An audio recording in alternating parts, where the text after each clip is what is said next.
कुछ अनकही सच्ची बातें।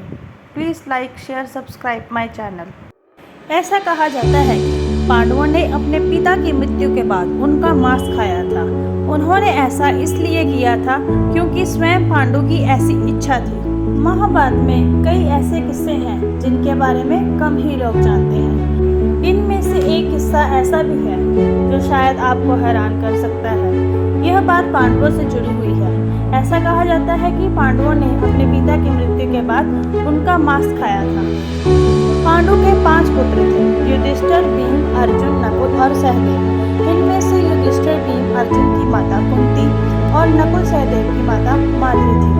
मान्यताओं के अनुसार पांडु को एक ऋषि द्वारा शाप मिला था कि अगर वो किसी भी स्त्री से शारीरिक संबंध बनाएंगे तो उसकी मृत्यु हो जाएगी। इसी के चलते उन्होंने कभी भी अपनी पत्नी कुंती और माद्री से शारीरिक संबंध नहीं बनाए थे। वही कुंती को ऋषि दुर्वासा ने वरदान दिया था कि वो किसी भी देवता का आवाहन करके संतान प्राप्ति का वरदान मांग सकती है। ऐसा करने पर उन्हें संतान की प्राप्ति हुई। इसी प्रकार माद्री ने भी देवताओं का आवाहन किया और उन्हें भी संतान की प्राप्ति हुई।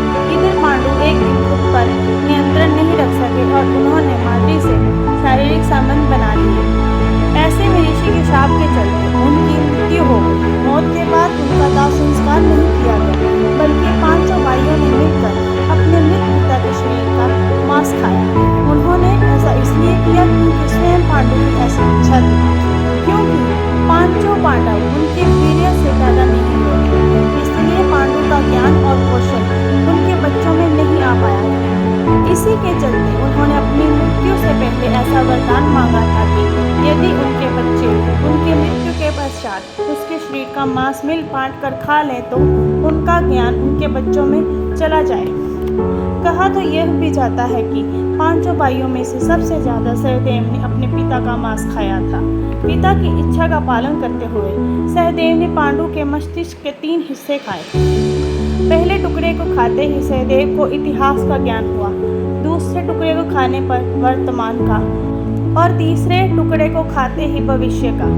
यही कारण था कि सहदेव 5 भाइयों में सबसे अधिक ज्ञानी थे और इससे उन्हें भविष्य में होने वाली घटनाओं को देखने की शक्ति भी मिल गई थी। शास्त्रों के अनुसार श्री कृष्ण के अलावा वो एकमात्र शख्स सहदेव ही थे जिसे भविष्य में होने वाली महाभारत के युद्ध के बारे में संपूर्ण बातें पता थी। श्री कृष्ण को डर था कि कहीं सहदेव यह सब बातें औरों को न बता दे, इसीलिए श्री कृष्ण ने सहदेव को शाप दिया था कि यदि उसने ऐसा किया तो उसकी मृत्यु हो जाएगी।